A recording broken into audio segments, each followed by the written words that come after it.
بسم الله الرحمن الرحيم. السلام عليكم ورحمة الله وبركاته. أهلا وسهلا بكم حبايبنا الكرام في لقاء متجدد دائما كل ليلة إن شاء الله من ليالي رمضان المبارك، وهذا هو اللقاء التاسع.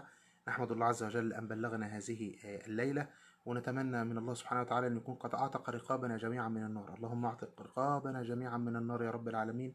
وأتمنى أن يكون الأيام اللي مرت ديت تكون ربنا سبحانه وتعالى غفر فيها ذنوبنا وألف فيها قلوبنا، وجعلنا إن شاء الله في أفضل حال، وجعلنا إن شاء الله أكثر قربا منه سبحانه وتعالى. والنهارده تعالى قبل ما نتكلم في الموضوع كده أسأل سؤال بسيط خالص.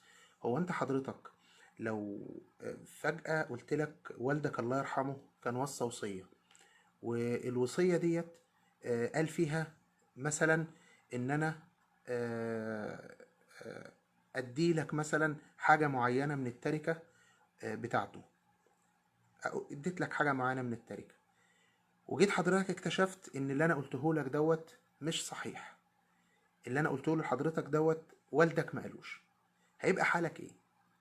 هتبقى عامل ازاي؟ هتزعل ولا تفرح؟ هتتضايق مني ولا هتبقى مبسوط مني؟ هفكر كده ثواني. انا جيت قلت لك والدك ربنا يطيل في اعمار ابائنا وامهاتنا جميعا، لكن فرضا ان حد والده متوفى وجيت قلت له ده والدك كان اوصى بان انا ابلغك رسالة معينة او ادي لك حاجة معينة، وجيت حضرتك اكتشفت بعد كده ان انا بكذب عليك، هل هتبقى مبسوط مني ولا هيبقى موقفك ايه؟ وصلت الصورة؟ طب ليه احنا يا جماعة بنستسهل ننقل كلام عن الرسول صلى الله عليه وآله وسلم وهو ما قالوش؟ ليه؟ ليه الموضوع ده سهل قوي وهين قوي عند اي حد فينا؟ ليه بمنتهى السهولة الاقي واحد على طول شير في الخير وشير واعمل ويقول كلام النبي صلى الله عليه وسلم ما قالوش بدون ما يستقسم للخبر؟ انا لو جيت قلت لحضرتك والدك قال وعاد بتقول لي امتى وفي اني موقف وكذا، لو جيت في الشغل قلت لك المدير بيقول لو سمحت اعمل كذا كذا، لو سمحت سوي كذا كذا، وجيت بعد كده اكتشفت ان انا بضحك عليك، ممكن تروح تشتكيني في شؤون العاملين، وممكن تروح تقدم شكوى في مكتب العمل، وممكن تعمل حاجات كتير قوي عشان دي امور الدنيا. انما ليه في امور الدين النبي صلى الله عليه وسلم هين علينا؟ النبي صلى الله عليه وسلم قال من كذب علي متعمدا فليتبوأ مقعده من النار، يعني يشوف مقعده من النار ده فين ويروح خلاص يظبط نفسك على ان انت رايحه. زي ما يكون كده انت حضرتك رايح تركب الطياره، ربنا ربي يردنا لاهلنا سائمين والطيران يشتغل بقى، بص تلاقي يقول لك انت رايح تركب الطياره مقعد كذا جنب الشباك، مقعد كذا في الطرقه، خلاص انت عارف انت رايح تركب الطياره في المقعد ده. فالنبي صلى الله عليه وسلم ولله المثل الأعلى بيقول لك من كذب علي متعمدا فليتبوأ مقعده من النار، وفي رواية من كذب علي متعمدا فليلج النار. هتقول لي يا شيخ أنا مش قصدي، هتقول لي يا شيخ أنا نيتي كويسة، قلت لك يا حبيبي امبارح العمل حتى يقبل لازم في شرطين: النية الصالحة وموافقة العمل للشرع. ما ينفعش تنقل كلام عن النبي تقول اصل انا بحبه وبنقل عنه، لا انت بتكذب عليه، بتكذب عليه. انا نزلت بوست امبارح بتاع الحديث اللي مشتهر، لقيت احد الاحباب بعته لي وبيقول لي ان النبي صلى الله عليه وسلم قابل سيدنا موسى وقال له يا موسى انا بكلفك من وراء 70,000 حجاب، انما لا يكونن في اقوام انزل عليهم رمضان فاكلمهم ومنهم من اوجع كبده ومن اعطش بطنه ومن ضرب مش عارف ايه. يا جماعه الهرتله دي، وانا قلت قبل كده في احاديث واضحه وضوح الشمس بيبقى باين على الحديث انه مش من كلام النبي صلى الله عليه وسلم. انا سبق قلت لحضراتكم اكتر من مره احلى ما في ديننا انه محفوظ، دينك محفوظ. وقلت لك قبل كده اما بتقول لي محفوظ ازاي يا شيخ ده في احاديث ضعيفه وموضوعه، طب ما انت عرفت ان في احاديث ضعيفه وموضوعه فهو محفوظ. اصل الناس اللي جت تالف احاديث ديت كانت في ناس كتير بتالف احاديث لاسباب كتيره، معلش هتكلم في الحته دي سنه كده واخش في موضوعنا. في ناس كانت بتالف احاديث لنشر مذهب سياسي زي الشيعه، اما بيالفوا احاديث في الائمه بتوعهم ويالفوا احاديث وانا مدينه العلم وعلي بابها، ويقعدوا يالفوا احاديث. في ناس وده كان لضعف الدين طبعا، ده حصل في ازمان ضعف الحضاره الاسلاميه او ضعف الدوله الاسلاميه، ده كان بيحصل. ناس تانية كانت بتبقى بتستعبط، يعني يقعد مثلا يألف حديث، كان حلواني مثلا فيقعد يألف عليكم بالهريسة فإنها تقوي الظاهر وتشد العصب، مفيش حديث كده طبعا. فكل ده كان بيألفه عشان مثلا يروج لسلعته. وانا قلت قبل كده لحضراتكم ان لما هارون الرشيد أمسك بالرجل اللي كان وضع 1000 حديث أو ألف حديث، يعني رواية 1000 حديث أو مليون حديث، وألفهم. وجه مسك هارون الرشيد وقال له هتعمل ايه؟ ده انا الفت 1000 حديث. قال له لا ما تقلقش يا حبيبي، هنجيب عبد الله بن المبارك واسحاق الفزاري ينخلانها لنا نخلا. فعندنا علماء بينخلوا الاحاديث ويقولوا دلوقتي والله بضغطة زرار، بضغطة زرار تقرا. عندك موقع اسمه الدرر السنية، دخل فيه لفظ الحديث كده هتلاقيه مكتوب عليه خلاصة حكم المحدث. اطلع النهارده بدي، يلا اقفله، مش عايز حد تاني يتفرج على الفيديو النهارده، انا كده قلت اللي عندي، مش عايز جديد. خد دي النهارده بس. اي حديث يقابلك كده قبل ما شير في الخير وتنشر، قبل ده لو هتبعت لك حديث واحد وقال لك رواه البخاري برضه ما تاكدش. انا اعرف ناس كنا لما نزنقهم في لقاء يقول له جبت الحديث ده منين؟ كنا بنتكلم مع واحد فيهم مره فقال لك الحديث اللي هو مشهور عند الناس ولكنه ليس بحديث، من لم يهتم بامر المسلمين فليس منهم. فقلنا له طب حضرتك هو مين اللي روى الحديث ده؟ قال لك البخاري. وطبعا الحديث ده مش في البخاري قولا واحدا، قولا واحدا.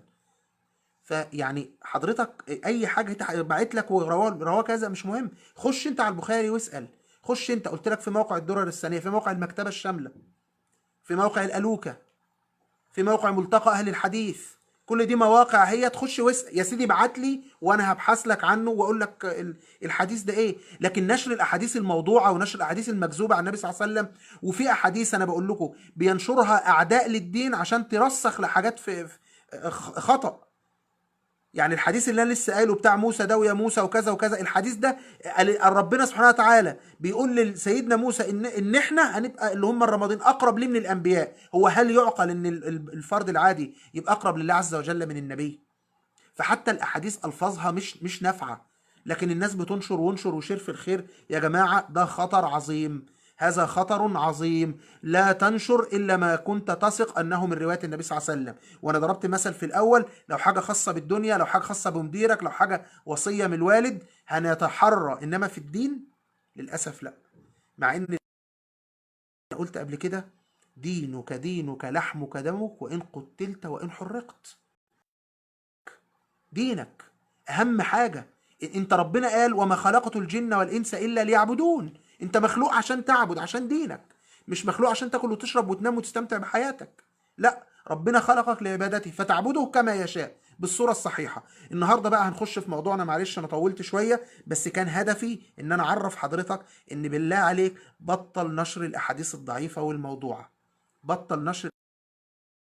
اخ تاني برضو قبل ما انسى كان كلمني في حاجه خاصه بالصلاه، اوعدك ان انا هرد عليك في موضوع الصلاه ده قريب قوي، يعني يمكن بعد حلقتين 3 هرد عليك في الموضوع ده. طيب نخش في حديثنا المعروف، حديث يحيى بن يعمر وحميد بن عبد الرحمن الحميري، وانا بكرره عايزك تحفظه. قال كان اول من تكلم في القدر بالبصره معبد الجهني، فخرجت انا وصاحب لي حجين او معتمرين، قلت لعلنا نجد احدا من صحابه رسول الله صلى الله عليه واله وسلم فنساله، فوفق لنا عبد الله بن عمر داخلا المسجد، فاكتنفته انا وصاحبي، وقف احدنا عن يمينه والاخر عن شماله، فظننت أن صاحبي سيكل الكلام إلي، فقلت يا أبا عبد الرحمن لقد ظهر قبلنا أناس يقرؤون القرآن. لحد هنا وقفنا وشرحنا كل اللي فات ده، واتكلمنا عن الصحابة والبدعة وفضل العلم وفضل القرآن، ووقفنا عند النهاردة بقى ويقرؤون القرآن ويتقفون أو ويتفقرون أو ويتقفرون العلم، يتعلمون العلم. سيدنا يحيى بن يعمر لما كان بيصف معبد الجهني والناس اللي طلعت في البصرة أو في منطقتهم جداد، أول ما وصف أول ميزة فيهم قال يقرؤون القرآن. تاني ميزة قال يقرؤون أو يتقفون أو يتفقرون أو يتقفون العلم. إيه فضل العلم؟ مفيش إنسان من غير علم. أنت بدون علم كيف تسير؟ يعني العلم للإنسان ده كالزاد للراحلة. النبي صلى الله عليه وآله وسلم قال لك طلب العلم فريضة على كل مسلم، والحديث واقف لحد كلمة مسلم، ومسلمة دي زيادة غير ثابتة، لكن يدخل فيها طبعا النساء والرجال، لأن أما بيذكر كلمة مسلم بيقصد به طبعا رجال ونساء. فطلب العلم فريضة. ازاي اتعلم ولا ما اتعلمش؟ لا يا حبيبي، لا يا حبيبي، حبيبي في الله، ده طلب العلم عليك اللي قال النبي صلى الله عليه وآله وسلم. وربنا سبحانه وتعالى في أوائل السور، أوائل الآيات اللي نزلت إيه؟ اقرأ. اقرأ باسم ربك الذي خلق، خلق الإنسان من علق، اقرأ وربك الأكرم الذي علم بالقلم، علم الإنسان ما لم يعلم. يبقى أول أمر من أوائل الأمور اللي جت نزلت للنبي صلى الله عليه وسلم كانت اقرأ، يعني تعلم. المفروض الإنسان فينا يقرأ ويتعلم ويحفظ ويعرف إيه اللي المفروض إن هو يتعلمه، ويعرف إيه اللي هو المفروض يعمله. ولذلك أنا قلت قبل كده إن العلماء قالوا حاجة اسمها باب ما لا يسع المسلم جهله. يعني ايه ما لا يسع المسلم جهله؟ يعني انا الاخ اللي قاعد بيسمعني دلوقتي او الاخت اللي قاعده بتسمعني، حضرتك حضرتك فرض عليك تتعلم الوضوء، اركانه وسننه، شروط صحته، نواقضه، وهقولها لك، استناني حلقتين ثلاثه هقولها لك كلها. تتعلم الصلاه، شروطها، شروط صحتها، اركانها، فرائضها، سننها القوليه والفعليه، نواقضها، هقولها لك برضو بعد 3 4 حلقات ان شاء الله، ما هتيجي في الحديث. حضرتك مسلم، يجب أن تعلم ما معنى الإسلام: الاستسلام لله بالطاعة، والخلوص من الشرك، والبراءة من أهله. ده معنى الإسلام، لازم تكون عارفه. لأن أنا لو قلت لحضرتك دلوقتي شوف التكييف مش شغال أنا حران إزاي، هتقول لي طب عايز إيه؟ أقول لك نجيب واحد يصلح التكييف. فجيت فضلك صلح التكييف، فأول ما شافني قال لي هو إيه ده؟ قلت له تكييف. قال لي يعني إيه تكييف؟ بيشتغل إزاي؟ قلت له هو حضرتك بتسألني ولا أنا اللي أسأل؟ هو مين اللي جاي يصلحه، أنا ولا حضرتك؟ هيقول لي أنا بصراحة شغال في تكييف بس ما أعرفش التكييف بيشتغل إزاي. يبقى ده راجل فني تكييف؟ لا. طب ازاي حضرتك مسلم وما تعرفش معنى الاسلام؟ طب مع يعني ينفع. طب انا جبت دلوقتي واحد عايز اركب باب شباك، امسك الفاره، امسك المنشار، امسك كذا، اعمل. قال لي ما بعرفش. هقول عليه نجار؟ طب امال انا بقول على نفسي مسلم ازاي؟ وانا مش كده مش بكفر حد عشان برضه تبقى واضحه، انا بس بقول ان دي في تقصير من الحته دي. اما اقول لك الاسلام وتكون مش عارف يعني ايه اركان الاسلام، او مش عارف ما معنى الاسلام: الاستسلام لله بالتوحيد، الانقياد له بالطاعه، الخلوص من الشرك، البراءه من اهله. اما اقول لك طيب اسالك سؤال بسيط خالص: انت موحد صح؟ الحمد لله رب العالمين. تعرف ان لا اله الا الله؟ نعم. ما معنى لا اله الا الله؟ سؤال كده بساله وهدي 3 ثواني للاجابه، كل واحد يجاوب كده. ما معنى لا اله الا الله؟ 1 1002 1003. معنى لا اله الا الله اي لا معبود بحق سوى الله، دي معناها. شوف انت كنت بتجاوب ايه وقلت ايه، اجابتك مش مظبوطه. الاجابه لا معبود بحق سوى الله. شفت ان احنا في حاجات كتير في العلم ما نعرفهاش. حضرتك واحنا في رمضان وبنصوم دلوقتي، بنصوم، تعرف اركان الصيام؟ تعرف نواقض الصيام؟ الحقنه تفطر ولا ما تفطرش؟ الحقنه تفطر ولا ما تفطرش؟ ان انا ارجع اللي هو القيء يفطرني ولا ما يفطرنيش؟ على فكره مش المفروض ان انت تسال فيها شيخ، المفروض حضرتك تكون عارفها كلها. كل الاسئله دي تكون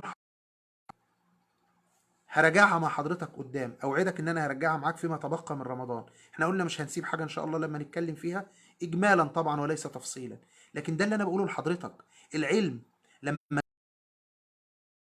الناس قال يقرؤون القران، واتكلمنا عن فضل القران امس ومش عايز اكرر، والنهارده بنتكلم عن العلم. النبي صلى الله عليه وسلم قال فضل العالم على العابد كفضلي على ادناكم.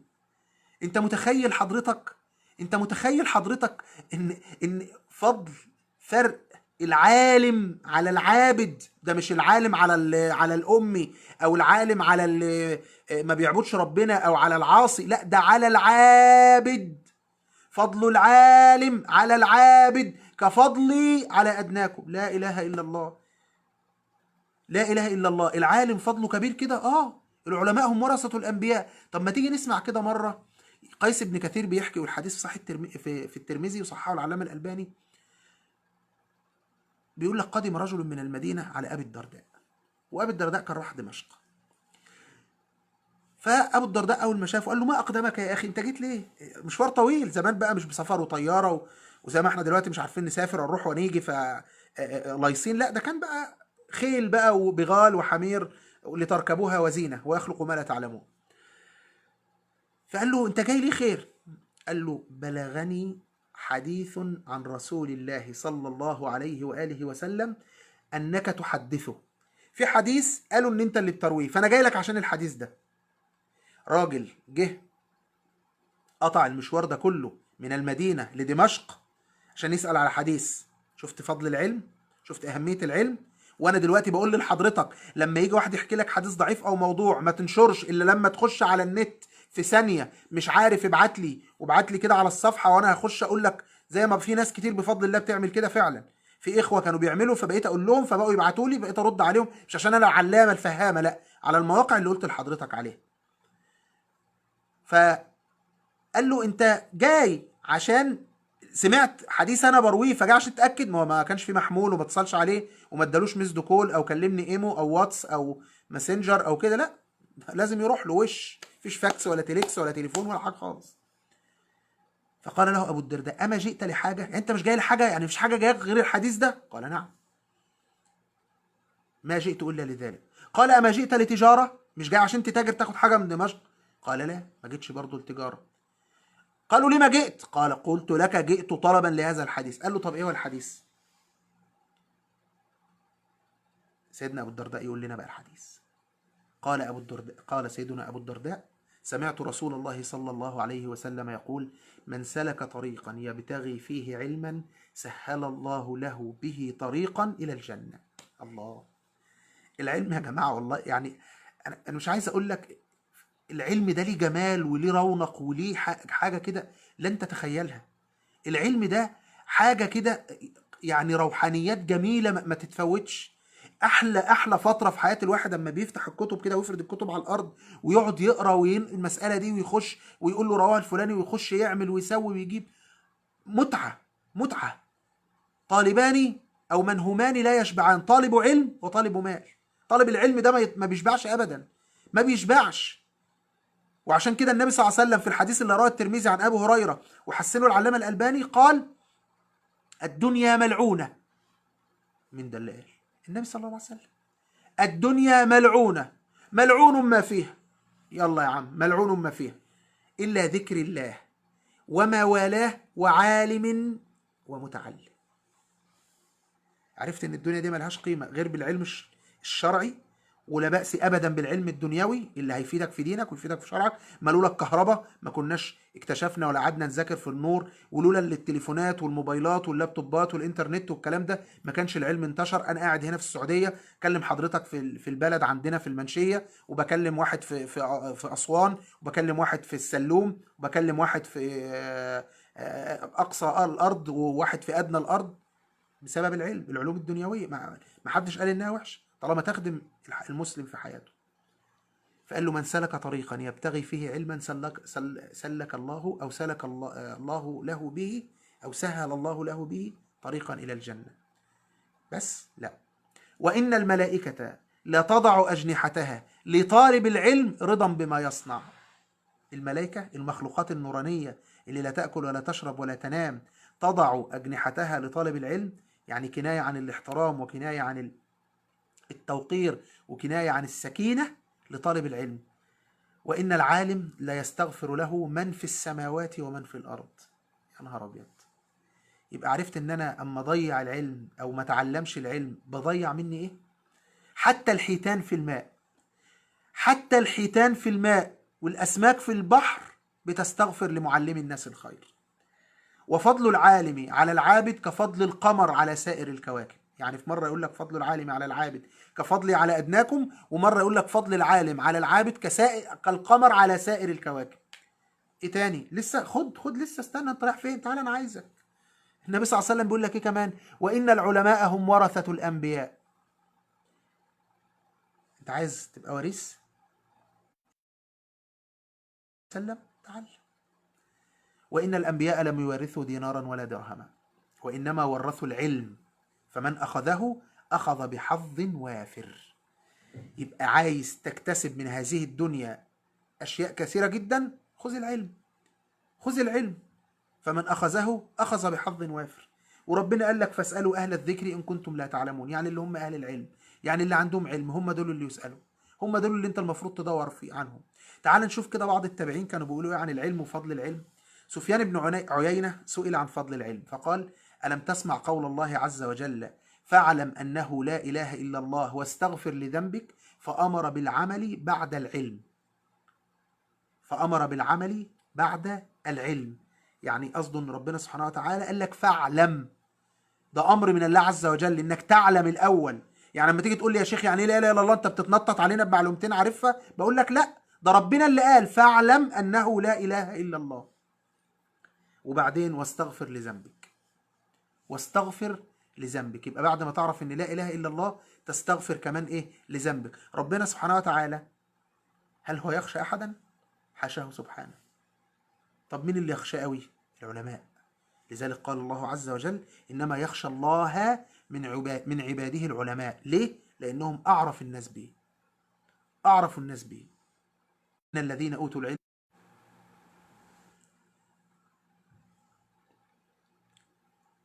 نرجع تاني، يقول الله عز وجل إن الذين أوتوا العلم من قبله إذا يتلى عليهم يخرون للأذقان سجدا ويقولون سبحان ربنا إن كان وعد ربنا لمفعولا ويخرون للأذقان يبكون ويزيدهم خشوعا، كما في سورة الإسراء.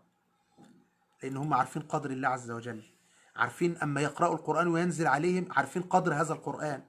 لذلك القرطبي يقول لو كان شيء أشرف من العلم لأمر الله تعالى نبيه صلى الله عليه وسلم أن يسأله منه، أو كما أمره أن يستزيد من العلم. يعني انت حضرتك عايز ايه تاني؟ يعني العلم ده يا جماعة، العلم ده حاجة ملهاش حل، حاجة في غاية الجمال، حاجة النبي صلى الله عليه وسلم يعني قال لك ايه؟ من يريد الله به خيرا يفقهه في الدين. ما قالكش يزيده في المال، ولا قال لك يزيده في العمر، ولا قال لك يزيده في الرزق. قال لك من يريد الله به خيرا يعمل بايه؟ يفقهه في الدين، يفقهه في الدين. والنبي صلى الله عليه وسلم قال نضر الله امرأ سمع منا شيئا فبلغه كما سمعه فرب مبلغ أوعى من سامع.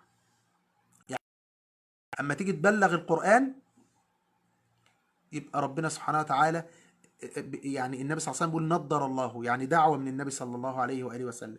والنبي صلى الله عليه وسلم قال إيه؟ قال من كتم علما ألجمه الله بلجام من نار. يعني أنت مطلوب بإن أنت تتعرف هذا العلم، ومطلوب إن أنت هذا العلم تنشره، مش مجرد إنك تعلمه وتعينه، يجب إن أنت تعلمه وتعلمه وتنشره. أنت مأمور بذلك. حبيبي في الله، أنا قلت قبل كده مليون مرة وبقول للمرة المليون، الدين ده مش بتاع حد، فرد جندي من جنود الله عز وجل بتنقل هذا الدين. النبي صلى الله عليه وسلم قال بلغوا عني ولو آية وحدثوا عن بني إسرائيل ولا حرج، ومن كذب علي متعمدا فليتبوأ مقعده من النار. انت بلغوا عني ولو آية. عارف يعني ايه بلغوا عني؟ انت حضرتك داعية لله. اوعى تكون فاكر ان انت الناس كتير بتسألني هو ايه ما تستشيخ لناش دي، وانا قلت انا هعمل حلقة اقول يعني ايه وليه الهدف من كلمة ما تستشيخ لناش. بس انا هديك نبذة صغيرة. الدين ده مش بتاع شيوخ وناس عاديين، مش بتاع انا اقعد انصح وحضرتك تقعد تسمع، لا، انت حضرتك بتنصحني وبنصحك، تناصح. النبي صلى الله عليه وسلم لما قال الدين النصيحة قالوا لمن؟ قال لله ولرسوله ولأئمة المسلمين وعامتهم. احنا نصح متبادل، العملية متبادلة يا جماعة. الدين ده مش بتاع الواحد يقرأ كلمتين ويطلع يخطب فينا ويطلع يدينا مواعظ، مع احترامي طبعا لجميع المشايخ، لا اقلل من قدر احد، بس بقول لك ما تستشيخ لناش، ما تعيش لناش الدور ان انت يا في دور العملية بالتبادل. سيدنا عمر بن الخطاب لما كان في المدينة كان جاعل واحد صديق ليه، ده ينزل يشتغل يوم والتاني يروح يسمع من النبي ويبدله ويقعدوا يحكوا لبعض. ده ما قالوش انا عمر انا هبقى خليفة المؤمنين، لا ده انا عارف كل حاجة. لا، مين اللي عارف كل حاجة؟ مفيش حد يعرف كل حاجة يا جماعة. سيدنا ابو بكر ما كانش يعرف حاجات، ما كانش يعرف ميراث الجدة، وده مش تقليل من قدر ابو بكر، بس بقول لك ان ما حدش يعرف كل حاجة. وسأل سيدنا عمر مات ولم يفهم ما معنى الكلالة. يعني ايه؟ يعني الصحابة يعرفوا وبيعرفوا وبيبلغوا وبيتبلغوا، لان العملية عملية تبادلية. في ناس عايشة حياتها لهدف معين، عايزة تبقى مهنة معينة، تبقى مركز معين، تبقى مال معين. طب والدين فين في حياتك؟ الدين ده فين في حياتك؟ العلم الشرعي فين في حياتك؟ انت حضرتك تعرف ايه عن دينك؟ تعرف ايه عن ربك سبحانه وتعالى؟ سنريهم آياتنا في الآفاق وفي أنفسهم. انت حتة فيروس لا يرى بالعين المجردة، عبارة عن جدار وجواه ومادة مش حية. الفيروس مش مادة حية زي ما قالوا لنا العلماء، أنا مش بفتي في دي، وده اللي قرأته وسمعته، ومبهدل الدنيا، ملففنا حوالين ما قعدنا في بيوتنا. بقالي شهر ونص ما شفتش الشارع، يا دوبك أطلع أجيب حاجة من البقالة في ثانية وأرجع، في ثانية وأرجع. كأن انت بتسرق بحاجة او بتتاجر في ممنوعات. فيروس لا يرى بالعين المجردة. قعدنا في بيوتنا، لكن حضرتك يجب ان انت تكون عارف انك ليك دور في الحياة. انت جندي من جنود الله عز وجل. انا بقول لحضرتك انت جندي من جنود الله عز وجل. يجب ان انت تحارب عن دينك. يجب ان انت تكون قائم على اساس عقدي، عارف دينك يعني ايه، عارف يعني ايه اصول، يعني ايه الفقه، يعني ايه الحديث، يعني ايه الشريعة، يعني ايه. انت خلي بالك، معظم الناس اللي طلعت اليومين دول بتقدح في الدين او بتتكلم في الدين، ايه اللي خلاها لها صوت؟ انها لاقيه مفيش حرس حدود، مفيش جنود يدافعوا. تلاقي واحد طالع يكلمك يقول لك البخاري الكذاب، ابي هريره الكذا، السيده كذا. هو لو عارف ان اللي بيسمعوه عارفين يعني ايه ابو هريره، يعني ايه السيده عائشه، يعني ايه الامام البخاري، مش هيتكلم. انما هو بيتكلم عشان عارف ان مفيش حد هيرد عليه. عارف ان اللي بيسمعهم ان كان في 20 قاعدين بيسمعهم، واحد او اتنين ممكن يعرفوا يردوا، و18 19 ما بيردوش. انا قلت من كام يوم الناس طالعه وعاملين حماة الدين عشان صلاة القرآن اللي قبل المغرب، وانا قلت لكم ان هو اصلا بدعة. ومش انا اللي قلت، انا نقلت اقوال العلماء، مش جبت حاجة من عندي. فبقول لحضرتك دلوقتي العلم يجب ان تتعلم، يجب ان تعرف دينك. انا قلت من ثواني طلب العلم فريضة، ومش كلامي ده، كلام النبي صلى الله عليه وسلم. انت يجب انك تكون عارف. انا بشوف ناس يعني، ودي قصة احكيها لكم، قصة طريفة كده عشان ما تقولوش ده انت انفعلت، بس صلوا على النبي صلى الله عليه وسلم. واحد من اعرفه كان جاي مرة، فجاي يعمل ايه؟ يحج. احنا عارفين حضراتكم الحج 3 انواع، وهنتكلم عن الحج بقى. والله ما هسيب في نفسكم حاجة، واللي عايز يتكلم في حاجة يبعت لي وهكتب، هتكلم فيها ان شاء الله. فالحج اما افراد او تمتع او قران، دول 3 انواع الحج. قول جمهور العلماء ان الحاج المفرد ما بيعملش عمره، تمام، وما عليهوش دم. ده قول الجمهور. انت طالع مفرد خلاص ما بتعملش عمره، لان بتعمل الحج ومناسك الحج بتاعتك، وما عليكش دم، ما بتذبحش الهدي. ففي ناس بتفضل كده اما تبقى يعني الفلوس على القد وبتاع، لك 400 500 ريال بتوع دولت انا هجيب بيهم هدايا ولا بتاع، لا باس، مفيش مشكله، حجه صحيح ان شاء الله اذا وفى شروطه. فجي صاحبنا اتصل على ابنه مستنيه هنا، ها ابي جاي امتى؟ انا جاي على طول، انا في جده. طب يلا هستناك. نزلوا جده. انت هتعمل ايه يا حاج؟ انا هعمل حج مفرد ان شاء الله. خلاص زي الفل. اول ما وصل جده هوب، هتعمل ايه؟ لان انا نازل بالاحرام. انت هتعمل ايه يا حاج؟ ده راح اعمل عمره. عمره مين والناس نايمين يا حاج؟ المفرد ملوش عمره. انت كده بقى عليك دم. انت كده هتكمل عمرتك، ويا اما تبقى متمتع يا اما تبقى قارن، وهيبقى في الحالتين عليك دم. انت جاي من مصر ناوي انك مفرد. يعني الراجل دفع فلوس او ابنه دفع له او عملوا كل ده، والراجل ما كلفش خاطره ان هو يقرأ في الحج. وده اللي انا بقوله لك. هو احنا ليه كل سنه في رمضان نقعد نتكلم هي زكاه الفطر تخرج نقدا ولا تخرج عينا؟ هو تخرج اول يوم ولا تخرج مش عارف ايه؟ هو مش عارف مين ولا ايه؟ طب الحقنه بتفطر ولا ما بتفطرش؟ طب الحقنه الشرجيه ولا الحقنه الكذا؟ ليه كل سنه بنعمل كده؟ ليه كل سنه بنقع في المشكله دي؟ عشان اولا في ناس نفوسها خبيثه، وثانيا ان احنا ما بنتعلمش. انت قبل ما يجي رمضان، انا بقول لحضرتك قبل ما يجي رمضان لازم تجمع ولادك وتروح لشيخ، او تروح انت لشيخ تقول له درس لي كل احكام الصيام، وتروح تدرسها لاولادك. ايوه انا بقول لك كده، المفروض تعمل كده. المفروض كل رمضان ما يبقى داخل تراجع الكلام ده. انا كراجل المفروض ان انا اما ببقى في البلد بخطب وبعمل، انا بقعد اراجع الاحكام دي تاني. ما هي بتفوت عنك، ما هو احكام سنويه بتحتاجها مره في السنه. الحج بتقعد تراجعه قبل الحج. فانا بقول لحضرتك اقعد راجع، اقعد اعرف الحج ده ايه اركانه، ايه ظروفه، ايه واجباته، ايه اللي المفروض يتقال فيه، ايه كلام من ده. لازم تعرف. لازم تعرف ايه اللي المفروض ان هو ايه في الحج، وايه اللي المفروض يتقال، والكلام ده كله. واقول لكم حاجه اخيره عشان اختم بيها. انتوا عارفين ليه الامه الاسلاميه امتنا في اقل حالاتها واصلين في اضمحلالها؟ عارفين ليه؟ في ناس كتير فهمت اليومين اللي فاتوا ليه، بس انا هقول لكم. صدق ان النبي صلى الله عليه وسلم في الحديث اللي يرويه لنا ابي سعيد الخدري رضي الله عنه يقول: سيأتيكم اقوام يطلبون العلم، اقوام يطلبون العلم، فإذا رأيتموهم فقولوا لهم مرحبا مرحبا بوصية رسول الله صلى الله عليه وآله وسلم، وأقنوهم. قلت للراوي يعني ما معنى أقنوهم؟ قال أي علموهم. اللي خلانا في قمة الانحدار والانضحلال كأمة إن إحنا لم نعد نوقر العلماء. النبي صلى الله عليه وسلم قال ليس منا من لم يرحم صغيرنا ويوقر كبيرنا. حتى التالتة دي نادر قوي ما تلاقي حد بيقولها. بيقول لك ايه؟ ويعرف لعالمنا حقه. احنا اتشغلنا الفترة اللي فاتت نشتم العالم الفلاني، نشتم العالم العلاني، نقول ده ما قالش مش عارف ايه، او ده كان المفروض يقوله ما قالش، اصل مش عارف ايه، نتريق عليهم. مع ان اصحاب الديانات الاخرى اللي هم الاخر واللي احنا بنقول عليهم الاخر برضه ما بنشوفش حد يطلع يتكلم عليهم. احنا بنشوف القسيس لحيته قد لحيتي دي 5 مرات، وعمر ما حد قال له على لحيتك دي لا ولا ما لقاش. احنا بنشوف الاخوات الراهبات ما شاء الله كل تيجي تتكلم تقول لك الحجاب تخلف. بس ما جرؤش حد يروح يشتم في لحية القسيس ولا في حجاب الراهبة، لكن بنشتم في لحية المسلم.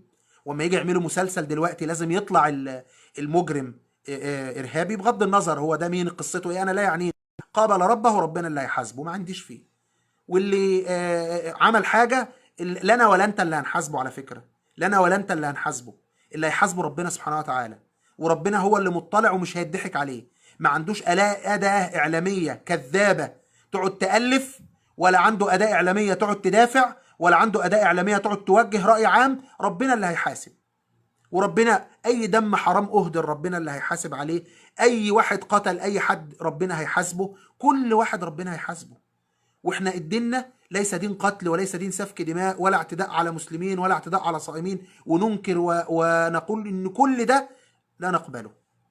مين اللي عمله ومين اللي ما عملوش، الحق ايه، الصح فين، مش بتاعتي ومش عايز اعرفها، لان مش انا اللي هحاسب، اللي هيحاسب ربنا سبحانه وتعالى اللي هو اطلع عليك. ولذلك كان احد مشايخنا يقول لك عارف اخطر حاجه في المواضيع ايه؟